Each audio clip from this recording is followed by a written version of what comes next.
Rebecca Rubin tugged at her wooden doll until the top and bottom pulled apart to reveal a smaller doll nesting inside. There were 7 painted dolls in all, each one tucked inside the next.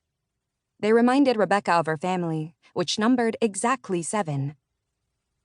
The dolls had belonged to Mama when she was growing up in Russia, before Rebecca was born. But now the Russian dolls were Rebecca's treasure. She lined them up along the parlor windowsill, behind the sheer curtains.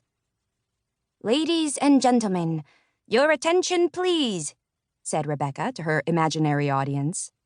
Slowly, she drew back the curtains and wiggled the doll she thought of as the mother to the front of the windowsill stage. "It's almost sundown," Rebecca said in a no-nonsense mama voice. "I hope you've all had your baths." She moved the mama closer to one of the smaller dolls. "Becky, dear," she said sweetly, "you are so grown up now. Tonight, you may light the candles."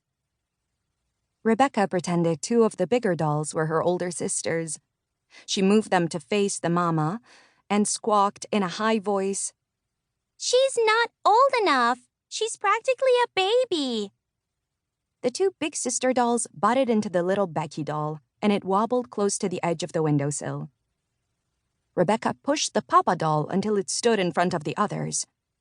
"Well, curl my mustache," she said in a deep voice. "Becky's not a baby anymore. She knows the Hebrew blessing perfectly. She is certainly old enough to light the candles tonight." Before Rebecca could make her brother dolls speak, Mama's very real voice broke into her performance. "Becky, you'll have to put away your dolls," she called from the kitchen. "It's time to set the table." "Phooey," Rebecca said under her breath. She let the curtains fall across her dolls and turned back to the parlor.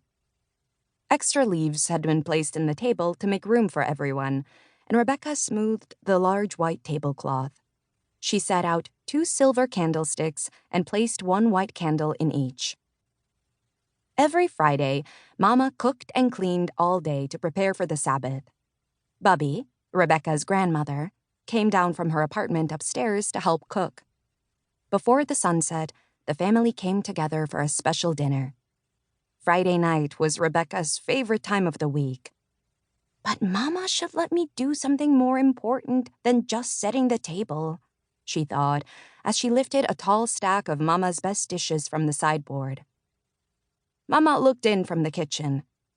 "Don't carry too many plates at once," she cautioned. "And we need 1 extra tonight." "Who's coming?"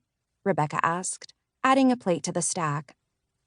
Through the doorway, she could see Bubby frying fish in a black iron pan. Mama and Bubby glanced at each other, but Mama did not answer Rebecca's question. That made Rebecca even more curious to know who would be sharing their Sabbath dinner. "Who is it, Mama?" Mama stirred sizzling potatoes and onions as she answered, "My cousin, Moisha." Now Rebecca nearly did drop the plates. "The actor?" she asked. She had overheard her parents talking about Moisha before, but she had never met him. He usually traveled around the country, acting in vaudeville shows, but other times he was out of work and needed to borrow money from Papa. Rebecca had always wondered what an actor was like in real life when he wasn't on stage. Tonight, she would find out. Rebecca took special care setting the table. She folded the linen napkins so that the crocheted edges were lined up neatly. If a real actor was coming to dinner, she wanted everything to be perfect. "Sadie, Sophie," Bobby called. A few strands of gray hair slipped from her neat bun and framed her round face. She opened the oven door and slid out 2 braided loaves of challah bread. Bobby only baked challah for Friday nights and holidays. Each loaf needed 2 eggs, and eggs were expensive. Rebecca's twin sisters hurried in, wearing matching dresses. Sadie's eyes sparkled, and she looked eager to help. Sophie followed behind her. "Come check if challah is done," Bobby instructed them. But the loaves are so hot, Sophie complained. She pulled away from the open oven. Sadie wasn't timid at all. She wrapped 2 fingers against the shiny crust. A hollow sound echoed back. Done, Sadie announced.